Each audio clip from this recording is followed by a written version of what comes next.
Thanks to my viewers. Thank you so much.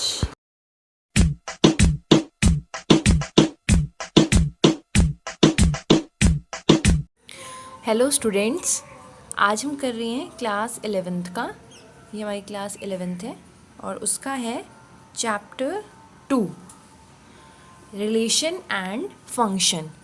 This chapter is very very important because it is useful in many chapters. That's why ये इसीलिए important है क्योंकि ये बहुत सारे chapters में काम आता है। इसीलिए इम्पॉर्टेंट नहीं है कि ये ज़्यादा मार्क्स का आता है, ज़्यादा मार्क्स का नहीं आता ये इसीलिए इम्पॉर्टेंट है कि इसका यूज़ काफ़ी चैप्टर्स में है। बहुत सारे चैप्टर्स आप +1 में पढ़ोगे और बहुत सारे चैप्टर +2 में पढ़ोगे जिसमें इसका बहुत ज़्यादा यूज़ होगा। सो इस चैप्टर को बड़े ध्यान से करना है। तो हम पहला टॉपिक पढ़ते हैं, ऑर्डर्ड पेयर। ऑर्डर्ड पेयर क्या होता है? Let A and B are two given non empty set.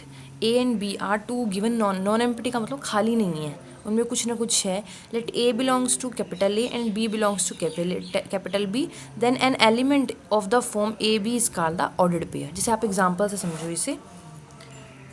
जैसे मान लो मैंने कोई एक ए सेट लिया, एक लिया कोई बी सेट, इस पर मैंने एलिमेंट डाल दिए 1 2 3 4 5 6, इसमें डाल दिए मैंने 3 4 5 6 7 8 9, बहुत सारे डाल सकते हो आप।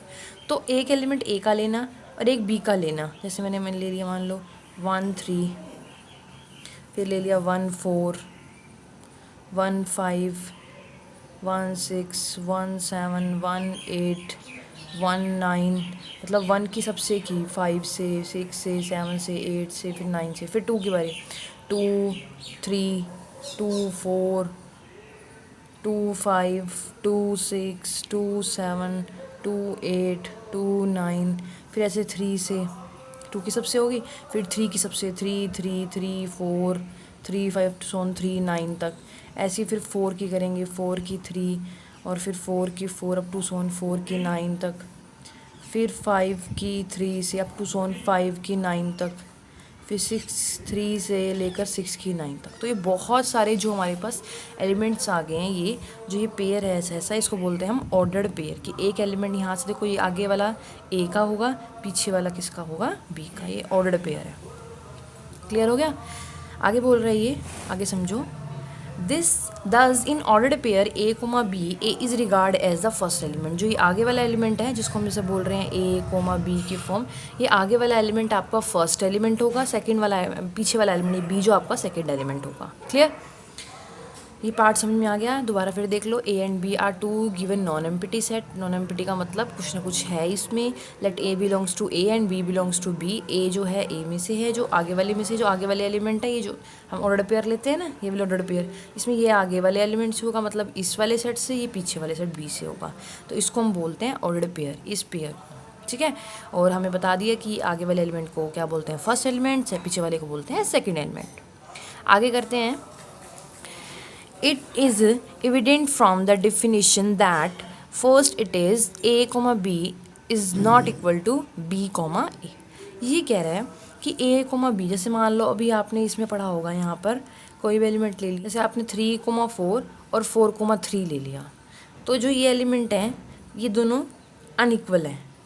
ये पार्ट फर्स्ट में कहना चाह रहा है कि ये दोनों अनइक्वल है। ये 3 comma 4 है, ये 4 comma 3 है, ये दोनों इक्वल नहीं होंगे। ठीक है? हाँ, फिर बच्चों के माइंड में आएगा, मैम एक बार ऐसा सेट में पढ़ा था। सेट में क्या पढ़ा था? 1 2 इज़ इक्वल टू 2 1। ये सेट के केस में है, ऑर्डर पेयर के केस में नहीं है। ये चीज़ ध्यान रखनी है आपको। ये चीज़ तो ठीक है, ये चीज़ रॉन्ग है। ये चीज़ जो है, मतलब ये भी चीज़ ठीक है कि नॉट इक्वल आएगा, नॉट इक्वल।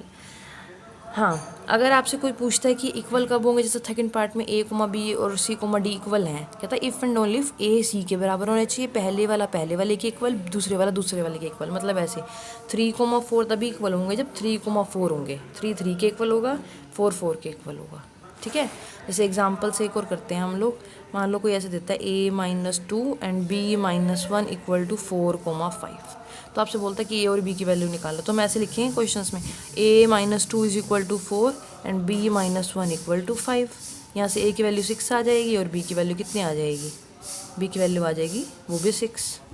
ये तो बाई चांस a और b इक्वल आ गए। मतलब वैल्यू बोलनी हो। अगर इक्वल का साइन है तो पहले वाले एलिमेंट को पहले वाले के इक्वल लेना होगा, दूसरे वाले को दूसरे वाले के इक्वल लेना होगा, ये ध्यान रखना है आपको। ठीक है, क्लियर। नेक्स्ट हम पढ़ते हैं आगे। उसके बाद है A comma B is different from this set. अभी मैंने बताया कि ए जो ये ब्रैकेट है ऑर्डर्ड पेयर वाली, ये डिफरेंट है इस सेट वाली ब्रैकेट से, as A comma B in ordered pair while this is having the elements of A comma B. देखो क्या बोल रहा है कि ये जो बस कुल मिला के ये बात कह रहा है कि ये चीज़ ऑर्डर्ड पेयर है और ये चीज़ सेट है। आप कभी इनको, ये डिफरेंट है दोनों, आप इनको सेम मत समझिए। ठीक है, आगे है Cartesian product of two sets. ये भी मैं आपको करवा चुकी हूँ। A and B are two non empty set, यही ए और बी दो नॉन एम्प्टी सेट हैं। The Cartesian product A and B, Cartesian product A and B denote करते हैं ए क्रॉस बी से। किसे डिनोट करते हैं हम लोग? ए क्रॉस बी। ये हमारे पास क्या है? कार्टेशियन प्रोडक्ट है। यहाँ पर भी देखो लिखी हुई है कार्टेशियन प्रोडक्ट है। Is the set of all ordered pair A comma B where A belongs to A and B belongs to B. Symbolically A cross B को कैसे डिनोट करते हैं? Set A comma B, A से होगा, B B से होगा। अब फिर वही एग्जांपल यही है क्वेश्चन कि ऐसे लीजिए नॉन एम्प्टी सेट, दो अपना फिल कर लीजिए, कुछ एलिमेंट्स यहाँ रख लीजिए, कुछ यहाँ रख लीजिए, और फिर इनकी मल्टीप्लाई, मतलब इसके साथ ऑर्डर्ड पेयर बनाना शुरू कीजिए। एक एग्जांपल और लेके, यही बुक वाला लेके क्लियर करते हैं कि क्या होता है। होती वही चीज़, जैसे हम वही काम करेंगे, एग्जाम्पल बस डिफर ले रहे हैं। जैसे मैंने एग्जाम्पल इनके वाला ही ले लिया, ये 2 4 6, ये ए ले लिया और बी ले लिया हमने 3,5। अब ए क्रॉस बी निकालना है। ए क्रॉस बी क्या बोला है? ऑर्डर पेयर आएंगे, पहले वाला पहले वाले से होगा, दूसरे वाला दूसरे वाले से होगा। तो अब देखिए पहले 2 की हम बारी लेंगे 3 और 5 दोनों से, तो 2,3 और 2,5। नेक्स्ट बताइए 4 की किससे करेंगे? 4 की करेंगे 3 से, और फिर 4 की करेंगे 5 से, 4 की 3 से और 4 की 5 से। ऐसे फिर 6 की बारी आएगी दोनों से करने की, 6 की भी 3 से, 6 की भी 5 से, 6 की 3 से और 6 की 5 से। तो ये लिखा हुआ है। ठीक है, अच्छा आपसे बी क्रॉस ए पूछे, बी क्रॉस ए में है ऑर्डर पेयर, ये उल्टे हो जाएंगे। मतलब बी से शुरू करेंगे, बी के पहले 3 से 2 से करेंगे, बी के पहले 3 के पहले 2 से, फिर 3 की 4 से, फिर 3 की 6 से, 5 की 2 से, 5 की 4 से और 5 की 6 से। आप देखोगे ऊपर वाले के उल्टे हो जाएंगे। 2 3 है 3 2, 2 5 है 5 2, 4 3 है 3 4, 4 5 है 5 4, 6 3 है 3 6 और 6 5 है 5 6। तो इसका मतलब है जब ये और ये इक्वल ही नहीं होते, जब अभी पढ़ के आए हैं 2,3 इज़ नॉट इक्वल टू 3,2, ये तो ऑर्डर पेयर में होती ही नहीं बात, तो ए क्रॉस बी भी अनइक्वल हो जाएगा ए बी क्रॉस ए के। ठीक है, तो देखो अब यहीं से पढ़ते हैं। ए क्रॉस बी निकाल दिया, देखो बी क्रॉस से हमने निकाल रखा। रिमार्क में पहला पॉइंट वही बता रहा है, from above example we observe that A cross B is not equal to B cross A. अभी प्रूफ करके दिखाया मैंने कि A cross B cross A के इक्वल नहीं होता। अच्छा आगे है, ये बोल रहा है A cross B is having 6 element and B cross A is having 6 element, yes this are equivalent set. तो ये कह रहा है कि काउंट करो एक बार, इसमें नंबर ऑफ़ एलिमेंट्स कितने हैं ए क्रॉस बी में। मैंने काउंट किए 1 2, ऐसे काउंट करने 1 2 3 4 5 6 हैं। फिर मैंने काउंट किए बी ए क्रॉस ए में 1 2 3 4 5 6, इसमें भी 6 निकले। तो जब हमारे पास नंबर ऑफ़ एलिमेंट्स सेम होते हैं, जैसे मान लो इस किसी भी सेट में, मान लो इस वाले सेट में जो ए क्रॉस बी में, इसमें भी 6 एलिमेंट आ रहे हैं, बी क्रॉस ए में भी 6 एलिमेंट आ रहे हैं, तो दोनों को इक्विवेलेंट सेट बोलते हैं। इक्विवेलेंट, जिसमें नंबर ऑफ़ एलिमेंट्स सेम होते हैं। ठीक है, आगे है, कई बार पूछ लेता है कि मान लो एलिमेंट्स एक N of A cross B में काउंट करने के बजाय फटाफट से बताओ एलिमेंट्स कितने होंगे बिना ये निकाले, ये सारा काम बिना किए फटाफट से बताओ कि ये डायरेक्ट यहाँ से कितने एलिमेंट्स आएंगे ए क्रॉस बी में। तो कैसे करेंगे हम, एन ऑफ ए और n to n of B, n of A के एलिमेंट काउंट कर लो यहाँ से, ये सारा काम छोड़ रहे हैं, बीच में बताओ कि डायरेक्ट आप यहाँ से कि ये जो इन दोनों की जो Cartesian product I, Cartesian product मतलब इसी को बोलते हैं ए क्रॉस बी, ये कार्टेशियन प्रोडक्ट है हमारे पास। ठीक है, अगर कार्टेशियन प्रोडक्ट है तो इसमें कितने एलिमेंट्स आएंगे, ये सारा काम किए बगैर।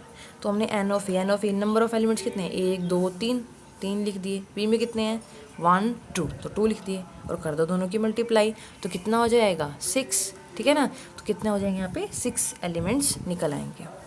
आगे फिर कह रहा है सेकेंड पॉइंट में A cross B is not equal to B cross A unless A is equal to B. वही कह रहा है कि ए क्रॉस बी और ये बी क्रॉस ए ये इक्वल कभी नहीं होंगे unless A is equal to B. जब तक ये दोनों सेम नहीं होते ना, तब तक ये दोनों सेम होते हैं, तब तक ये अनइक्वल ही रहेंगे। जैसे मान लो ये क्या कहना चाह रहा है, कहता है ए और बी पहले सेम उठाओ, जैसे 2 4 6 और 2 4 6, ये ए ये बी, कह रहा है ये सेम आएंगे ना तब ही जाकर कहता है ए क्रॉस बी और बी क्रॉस ए इक्वल होंगे। अब आप निकाल के देख लो, चाहे निकाल के देखना इसकी कार्टेशियन प्रोडक्ट 2 की 2 से, 2 की 4 से, 2 की 6 से, 4 की 2 से, और उसके बाद सेम एलिमेंट देखोगे आप दोनों जो हैं सेम आएंगे। कार्टेशियन प्रोडक्ट सिर्फ तभी आएगी जब दोनों सेम होंगे। ऑब्वियस है, यहाँ से यहाँ करोगे, यहाँ से यहाँ करोगे, कार्टेशियन प्रोडक्ट सेम आएगी। करके देखना चाहते हो तो करके देख लो। पहले 2 की 2 से, 2 की यहाँ से 2 से की, 2 की 4 से की, 2 की 6 से की, फिर 4 की 2 से की। अभी हम ये निकाल रहे हैं, ए क्रॉस बी निकाल रहे हैं। 2 की 2 से, 2 की 4 से, 2 की 6 से, फिर 4 की बारी 4 की 2 से, 4 की 4 से, 4 की 6 से, और 6 की 2 से, 6 की 4 से और 6 की 6 से निकाल ली। अब बी क्रॉस ए निकालते हैं, बी क्रॉस ए निकालते हैं। बी ये रहा और ए ये रहा। पहले 2 की 2 से, 2 की 4, 2 की 6, वही आ रहे हैं, 4 की 2, 4 की 4, 4 की 6 के साथ, और फिर 6 की बारी, ये 6 है ना, ये वाला नीचे वाला, इस 6 की करेंगे इस 2 से जो ऊपर ये 2 है। 6 2 6 4 6 6। अब देखो ये जो लिखे हुए हैं और ये लिखे हुए हैं अब सेम हो गए, ए क्रॉस बी इक्वल हो गए बी क्रॉस सी के, तभी जब ए और बी मैंने क्या लिए थे इक्वल, ए और बी मैंने क्या लिए हैं इक्वल, तभी आएंगे ये। ठीक है, ये पॉइंट क्लियर हो गया आपके पास। आगे नेक्स्ट पढ़ते हैं हम लोग। कह रहे हैं if A and B are finite set then A cross B is equal to n of A into n of B and n of A cross B is equal to n of B cross A. मतलब finite set, जैसा भी हमने finite set लिया है, finite के set के case में हम बता सकते हैं कि दोनों एलिमेंट्स इनके क्या हैं इक्वल हैं फाइनाइट के केस में।